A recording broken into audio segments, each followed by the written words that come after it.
लोकसभा चुनाव की बिसात लगभग बिक चुकी है।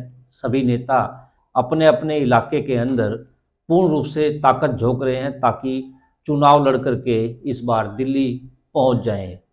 दिल्ली लोकसभा का टिकट लेने के लिए भी कांग्रेस पार्टी किस तरह से जोर लगा रही है, कांग्रेस पार्टी के जो उम्मीदवार बनना चाहते हैं वो किस प्रकार से जोर लगा रहे हैं, इस विषय पे हम आज चर्चा करेंगे। कल हमने बीजेपी को लेकर के चर्चा की थी कि कौन कौन उम्मीदवार हो सकते हैं। आज कांग्रेस को लेकर के चर्चा करेंगे क्योंकि कांग्रेस जो है वो भी अहम पार्टी है। और जो मुकाबला होने वाला है, अगर हरियाणा की बात करें तो आमने सामने मुकाबला जो है कांग्रेस और बीजेपी का ही देखने को मिलेगा। सर, हमारे साथ अजय मल्होत्रा जी जो कि वरिष्ठ पत्रकार हैं हमारे साथ हैं इस बार। सर, क्या कहेंगे जिस प्रकार से कांग्रेस की अगर हम बात करें तो कांग्रेस में कौन उम्मीदवार हो सकता है, क्योंकि बंसीलाल जी का गढ़ भिवानी जो है वो भी रहा है। भिवानी महेंद्रगढ़ की अगर हम बात करें तो कौन उम्मीदवार हो सकता है, अच्छा उम्मीदवार हो सकता है जो कि कांग्रेस का बन करके आएगा। बिल्कुल ठीक बात है कि चुनाव की बिसात बीत चुकी है अब। तो सभी पार्टियां, खासतौर पे कांग्रेस और भाजपा, दोनों ने मंथन शुरू कर दिया है अपने उम्मीदवारों को लेके। भाजपा के जैसे हैं 5-6 उम्मीदवार, कांग्रेस की तरफ से भी मंथन तेज है। और जो बंसीलाल, जो हरियाणा के कई साल मुख्यमंत्री रहे हैं और आधुनिक हरियाणा के निर्माता भी उन्हें कहा जाता है, तो उनका ये गृह क्षेत्र रहा है। वो खुद सांसद रहे हैं यहाँ, उनके पुत्र यहाँ से सांसद रहे हैं। ऐसे में उनकी पोती भी यहाँ सांसद रही है, श्रुति चौधरी। तो परिवार का अच्छा खासा वर्चस्व है। तो अब ये डिपेंड करेगा कि कांग्रेस किसको अब की बार उतारती है, क्योंकि श्रुति 2009 में यहाँ से चुनाव जीती थी। लेकिन 2014 और 2019 में उन्हें हार का मुंह देखना पड़ा। अब वर्तमान हालात में दोनों धड़ों ने, चाहे कांग्रेस के दो धड़े हैं इसमें बेसिकली, जो भिवानी में सक्रिय हैं। एक भूपेंद्र हुड्डा सिंह का जी का धड़ा है और दूसरा SRK, जिसमें किरण चौधरी जी हैं, शैलजा जी हैं और रणदीप जी हैं। तो दोनों की सक्रियता पिछले दिनों मैंने देखा है कि भिवानी में काफ़ी बढ़ी है, क्योंकि जून में हुड्डा साहब ने पहली बार एक पूरे लोकसभा स्तर की भिवानी में रैली की थी। और उसके बाद भी लगातार दीपेंद्र हुड्डा हैं, चाहे भूपेंद्र हुड्डा हैं, भिवानी के दौरे करते रहे हैं। तो उनकी तरफ से जैसे दान सिंह जी का नाम आ रहा है। और पिछले दिनों अभी SRK की जो जन संदेश यात्रा है वो भी भिवानी में आई थी। तो उन्होंने मंच से खुले तौर पर शैलजा जी ने, किरण चौधरी जी ने श्रुति को उम्मीदवार भी बताया भिवानी से लोकसभा का। और यहाँ तक कहा कि अगर भिवानी के लोग उन्हें वोट देते हैं और वो जीतती है तो भिवानी का विकास पुनः करवाएंगी। तो ये तो मान के चलो कि किरण चौधरी जी का जो खेमा है वो श्रुति को यहाँ से दावेदार, क्या कैंडिडेट मान के चल रहे हैं वो तो। लेकिन भूपेंद्र हुड्डा का जो खेमा है वो दान सिंह को अपना कैंडिडेट मान रहा है एक हिसाब से, क्योंकि उनके जितने भी नज़दीकी लोग हैं जो भिवानी में काम करते हैं, भिवानी में कांग्रेस को फॉलो करते हैं, उनके लोग वो यहाँ पर कहीं ना कहीं दान सिंह को अपना कैंडिडेट मान के चल रहे हैं। और दान सिंह जी जो विधायक हैं महेंद्रगढ़ से, क्योंकि भिवानी महेंद्रगढ़ एक जॉइंट पार्लियामेंट है, तो भिवानी का हिस्सा है, महेंद्रगढ़ का है। जहाँ वोट बैंक की बात है, यहाँ दो कम्युनिटीज़ के वोट सबसे ज़्यादा हैं, जाट और यादव। तो उस दृष्टि से भी देखें तो दान सिंह जी की भी दावेदारी बनती है भिवानी के अंदर। और उनका ये मानना है, हुड्डा खेमे का जो बताते हैं, कि भाई अगर दान सिंह को मैदान में उतारते हैं और भिवानी से अगर धर्मवीर मैदान में आते हैं तो दान सिंह हीरवाल में धर्मवीर को डेंट डालेंगे। और भिवानी में जो एंटी बीजेपी वोट है, जो कि हुड्डा साहब का मानना है कि कांग्रेस का जो वोट है वो दान सिंह को मिलेगा, तो इसलिए वो अच्छी स्थिति में रहेंगे। लेकिन इधर श्रुति चौधरी का जो दावेदारी है, उनका भिवानी गृह जिला रहा है। और लगभग एक 2019 के चुनाव को छोड़कर लगभग अधिकांश चुनावों में बंसीलाल परिवार का अच्छा रहा है। तो श्रुति भी पूरी प्रयास में है, क्योंकि उनका ये मानना है कि भिवानी से अच्छे वोट लेंगे तो महेंद्रगढ़ में भी वे मुकाबला करेंगे। तो अब ये देखना है कि भाई कांग्रेस, मेरे को लगता है कि ऐसी स्थिति में जो उनका सर्वे है, जो उनकी सर्वे एजेंसीज हैं, उनके ऊपर भी काफ़ी कुछ आधारित करेगा। भाई जो उनकी सर्वे एजेंसीज रिपोर्ट देती हैं, भाई दान सिंह जी के साथ समर्थन है या श्रुति के साथ समर्थन है, तो ये तो एजेंसीज की रिपोर्ट भी होगी, कांग्रेस की इंटरनल इंटेलिजेंस है वो भी फैसला करेगी। तो अब तक ये दो दावेदार मुख्यतः उभर कर आए हैं सामने। सर मुख्यतः दो दावेदार जिस प्रकार से आपने बताया, तो श्रुति चौधरी जी और एक दान सिंह जी। अगर मजबूती की बात की जाए, मजबूती कौन सा कैंडिडेट ज़्यादा जो है टक्कर में जो है निभा सकता है, क्योंकि बीजेपी जो इस बार तो राम मंदिर का जो मुद्दा है वो भी काफ़ी ज़्यादा ज्वलंत मुद्दा है, क्योंकि राम मंदिर बन गया है, लोगों की भावनाओं के साथ मंदिर जो है ये मुद्दा जो है जुड़ा हुआ था। तो इस बार कौन सा जो कैंडिडेट है वो मजबूत हो सकता है आपकी दृष्टि से?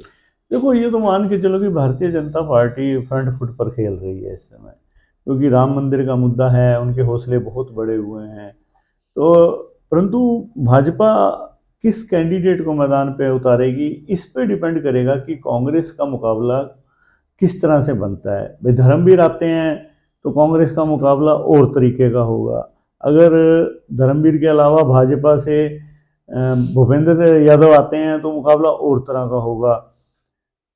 क्षेत्रवाद भी इसमें मैटर करेगा कि कैंडिडेट भिवानी का होता है या रोहतक का या महेंद्रगढ़ का होता है कैंडिडेट, गृह जिले का क्या है। तो ये सारा मुकाबले की जहां तक बात है वो डिपेंड करेगा सारा का सारा भाजपा के कैंडिडेट पे, कौन कैंडिडेट आता है। हाँ, इतना जरूर है, कांग्रेस की तरफ से तो दो ही दावेदार है, श्रुति और दान सिंह। एक एसआर के खेमे का, एक भूपेंद्र हुड्डा जी के खेमे का। अगर अब भाजपा पे डिपेंड करता है कि किसको उतार दिया, उसी हिसाब से मुकाबला बनेगा भिवानी के अंदर। तो इसका मतलब जिसका पलड़ा भारी होगा टिकट वही लेके जाएगा, चाहे श्रुति चौधरी की बात हो चाहे दान सिंह की बात हो। अगर एक पलड़ा कहीं ना कहीं कमज़ोर हो गया तो कहीं ना कहीं फिर वो डेट डालने की कोशिश नहीं करेगा, क्योंकि पहले से ही जब खेमे बटे हुए हैं, ऐसे में एक दूसरे को फिर अगर कांग्रेस ही एक दूसरे को हरवाने लग जाएगी तो फिर दिक्कत नहीं आ सकती आने वाले समय? देखो, इसमें कोई शक नहीं है कि एक दूसरे को नुकसान तो करते हैं ये, परंतु मेरे को नहीं लगता कि इस लोकसभा चुनाव के अंदर कोई बहुत ज़्यादा एक दूसरे को नुकसान कर पाएंगे, क्योंकि जनता ज़्यादातर वोट जो कांग्रेस का, जहाँ तक प्रश्न है ना, वो पार्टी पे भी डिपेंड करेगा। भी वो लोग, जैसे हमारे यहाँ जाट कम्युनिटी है, वो ज़्यादातर कांग्रेस की तरफ इंक्लाइंड है, अनुसूचित जाति का वोट बैंक है, तो वो है। ऐसे में कोई ज़्यादा लंबा चौड़ा डेंट एक दूसरे को नहीं डालेगा। हाँ देखो, थोड़ा 19-20 तो फर्क पड़ता है भी एक दूसरे का नुकसान का, वो फिर भाजपा में भी है। वो लोग भाजपा में भी अगर धर्मवीर जी लड़ते हैं तो हो सकता है कि जो दावेदार और हैं वो ज़्यादा मदद ना कर पाए उनकी, और भूपेंद्र यादव लड़ते हैं तो धर्मवीर किस और चलते हैं। ये बहुत कुछ डिपेंड तो करेगा, क्योंकि दोनों पार्टियों में है ये स्थिति। अगर इनको चुनाव जीतना हो तो उससे पहले जो इनके आका हैं वो इनको बिठा करके पहले इनका राजीनामा करवाएं, उसके बाद चुनाव में उतारा जाए, तो कहीं जा करके बात बन सकती है। नहीं तो जिसका पलड़ा भारी होगा वो दूसरा आदमी जो है नुकसान कहीं ना कहीं कर सकता है इसका। देखो, इसमें तो कोई शक नहीं है कि जब तक इनको बिठा के एक सूत्र में नहीं बिठाएंगे तो पार्टी को नुकसान तो होगा। परंतु मेरा ये मानना है कि लोकसभा चुनाव में जिसको भी टिकट मिलेगी, कांग्रेस थोड़ा बहुत तो अंदर खाते एक दूसरे की टांग खिंचाई हो सकती है, पर by and large party line से ज़्यादा बाहर जाना मुश्किल हो जाएगा दोनों पार्टियों के कैंडिडेट्स की। अगर एक चीज़ सर सबसे बड़ी ये भी आती है, अगर मान लो इस बार टिकट दान सिंह जी को मिलती है लोकसभा की, तो इसका मतलब श्रुति चौधरी विधानसभा लड़ेंगी या फिर कहीं और से उनको टिकट दिया जाएगा लोकसभा का ही? नहीं, ऐसा नहीं है। श्रुति चौधरी या तो लोकसभा अब लड़ेंगे, हाँ, ये आगे का तो कुछ कह नहीं सकते कि विधानसभा चुनाव लड़ेंगी या नहीं लड़ेंगी। बाकी अगर दान सिंह जी को टिकट मिलती है तो स्वाभाविक है, दान सिंह जी भी एक मजबूत कैंडिडेट हैं, क्योंकि महेंद्रगढ़ से बिलोंग करते हैं, हीरवाल से। तो उनका हीरवाल का समर्थन, प्लस में जो भिवानी जिले के अंदर हुड्डा जी का समर्थन और जाट वोट का समर्थन तो है उन्हें। क्योंकि हुड्डा जी भी लगातार जो है भिवानी की तरफ देखने में आ रहा है, क्योंकि पहले उन्होंने रैली करी, अब भी 2-3 बार जो है वो लगातार आते रहे हैं, लोगों के संपर्क में भी रहे हैं।